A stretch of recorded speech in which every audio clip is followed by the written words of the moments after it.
Alright guys, you know what time it is. Here are my monthly pickups for June 2011. I think I have a nice variety of games to share with you guys this month. I spent some time strolling around town finding local thrift stores, and I have to admit, I was a little lucky this month. I found some really good stuff in my local thrift store. So I guess I'll start off by showing you guys the Dreamcast and PlayStation titles that I picked up from a guy on Craigslist. Now I did do a separate video for these games. If you're interested in hearing more, definitely check that video out. I'm not going to go too in depth with these games. The first one is Grandia 2 for the Dreamcast. That's the only Dreamcast game. The rest of these are PlayStation titles. Parasite Eve, which is classic in my book. We got Final Fantasy 9 and Final Fantasy 8. And the main reason why I contacted this guy was because he was selling Lunar Silver Star Story Complete and Lunar 2 Eternal Blue Complete. Great deals on all of these games. So excited to have them in my collection. I saw two Nintendo 64 titles I was interested in. First one is Road Rash 64. Not that great of a game. I don't like it too much. And this is coming from someone that really enjoyed the Road Rash games on the Sega Genesis. This one, not too good. And I also found a copy of 007, The World Is Not Enough. I love the blue cartridge, but unfortunately I haven't gotten around to playing it yet. I'm still on that Game Boy grind, guys. I'm still collecting for the original Game Boy and Game Boy Color and Game Boy Advance. So the first game is Dr. Mario. Classic game. Can't believe that I waited so long to get this game into my collection. I don't like it as much as Tetris, but it's definitely a classic title. Disney's Darkwing Duck. Now, this game is rather hard, and I wasn't expecting it to be as hard as it is, but it's so much fun, brings back some great memories, and I need to actually go back and try to find the Darkwing Duck DVDs if there are any, because this is a classic cartoon. Kirby's Dream Land 2, of course, more Kirby, and it's a lot better than the original Kirby's Dream Land. I also bought a complete copy of Klonoa 2 Dream Champ Tournament for the Game Boy Advance. I haven't tried this one out yet, but if it's anything like the first Klonoa game on the Game Boy Advance, I'm sure I'll like it. I've got some Super Nintendo games to share with you guys, and all of these I purchased at the thrift store, and I was just so excited. I found some amazing gems there. The first one is X-Men Mutant Apocalypse. This is fun. My son and I played it. It's basically a brawler, beat 'em up. I found a copy of Pilot Wings, and surprisingly, I had never played a Pilot Wings game until I picked up Pilot Wings Resort on the 3DS. I went back and played this game, and it's fun. It takes some time to get used to the controls, but I'm definitely going to spend some more time with it. It's just a good game to pop in and have fun with for a little bit. Super Ghouls and Ghosts. Wow, this game is hard. I do remember playing Ghosts and Goblins and having a hard time with that as a kid. Never played this when it was released for the Super Nintendo. But wow, going back and playing this game now just reminds me how much I suck at games. Super Adventure Island. Amazing game. I've been wanting this in my collection for a while, and I was just so happy when I found it at the thrift store. So much fun. Looks amazing. Final Fantasy 3. Yes, I found a copy of Final Fantasy 3 at my local thrift store, and I paid, if you guys can see that, $2.92. Crazy. And the last Super Nintendo game I want to share with you guys just gives me nothing but motivation to go to thrift stores to try to find these older games. It's Secret of Evermore, and I paid, I don't know if you guys can make that out, but it says $3.99. It doesn't get any better than that. I've never played Secret of Mana, so I'm waiting to get my hands on Secret of Mana so I can start the series. I'm so excited. Since I got all the retro stuff out of the way, it's only fitting that I move on to the more current games of this generation. So I'll start off with the portable games that I picked up throughout the month. And the first one, it's for the PSP, and it was on sale at Best Buy for $20. I got a copy of Final Fantasy IV, the complete collection.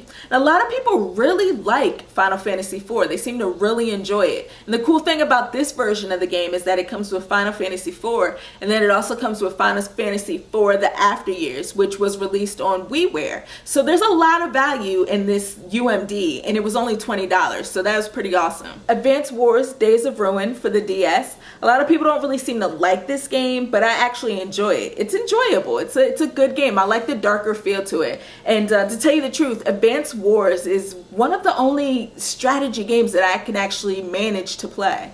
Mystery Case Files Millionaire. This is kind of a guilty pleasure of mine. I love these I Spy games, and the Mystery Case Files series is definitely the cream of the crop when it comes to the genre. ATV Wild Ride is such a fun arcade portable racing game. It reminds me a lot of Pure because, you know, you're on these ATVs and you're doing these crazy over-the-top tricks, and the fact that it's on the DS and the controls are just so tight and it looks good, it's awesome. Back in April, I imported a copy of Last Window, The Secret of Cape West, and it showed up on my doorstep yesterday, which was a nice little surprise because this game was back ordered for a while, and the fact that it just came out of nowhere totally threw me off guard and it got me excited. So this is the next game I'm gonna play. This is a sequel to Hotel Dusk, Room 215, and that's one of my favorite Nintendo DS games. So the fact that I finally had the sequel in my hands, it's awesome. Moving on to the 3DS, I picked up Rabbids Travel in Time 3D, which is a fun little platformer. This is my first Rabbids game, and it's quite enjoyable. I'm having some fun with it. It's very easy, but the platforming is just a lot of fun,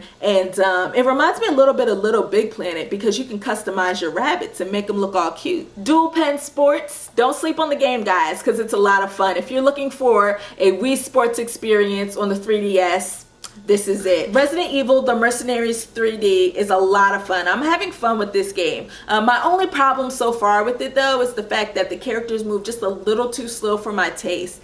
But with all that aside, you know, I think this is a fun game. It's Mercenaries mode from Resident Evil 4 and Resident Evil 5, and it also has a little short demo for Resident Evil Revelations, which is a lot of fun. The Legend of Zelda Ocarina of Time 3D. Now, unfortunately, I haven't had a lot of time to play this game because I'm in the middle of 2 other games and I just want to dedicate all of my time to this title. So once I'm done with those games, I am definitely popping this into my 3DS and playing it. I've heard a lot of great things from you guys out there. You've said amazing things about this game, so I can't wait. I have finally reached the console games that I picked up for this month. So the first one is for the Nintendo Wii. It's Mystery Case Files, The Malgrave Incident.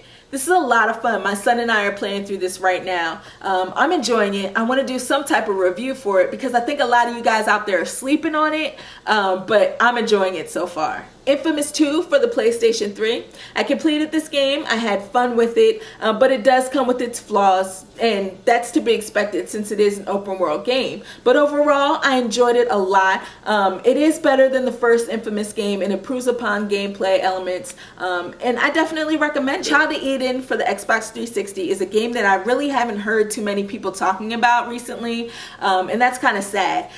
You know, from what I played of it so far, I really like it. I love the graphics, love the gameplay. So far, I've only played with the controller. I haven't hooked my Kinect up to try out all the motion stuff. But playing it with the controller works well. The music is just amazing. Alice Madness Returns is a good game. I completed it and I was pleased with it. But it just doesn't do anything over the top or extra or different. You know, it's very basic and fundamental with its gameplay, which isn't a bad thing. You know, that's not a bad thing, but I was just looking for something a little different. But like I said, it's good. I plan on doing a video review, which is crazy because I haven't done one of those in a while, but I do plan on doing a video review for this. I haven't even had a chance to open up Red Faction Armageddon yet because I've just been swamped with other things, but I do look forward to playing this game. I've heard mixed things on it. A lot of people say it's not as good as Red Faction Guerrilla because it's not open world, and that really doesn't bother me. You know, I don't mind playing a linear Red Faction game where you're running around and shooting like aliens and bugs and insects and stuff like that. That's cool with me. I'm okay with that. That sounds like fun in my book. And the last game I have to share with you guys is Shadow of the Damned for the Xbox 360. Suda51 is all over this game and I can't wait to play it. That's it, guys. Those are all the games that I picked up throughout June 2011. Such a great month. Great games. I have a lot of playing to do, so I'm gonna let you guys go. I want to thank you for watching this video and I'll check you next time.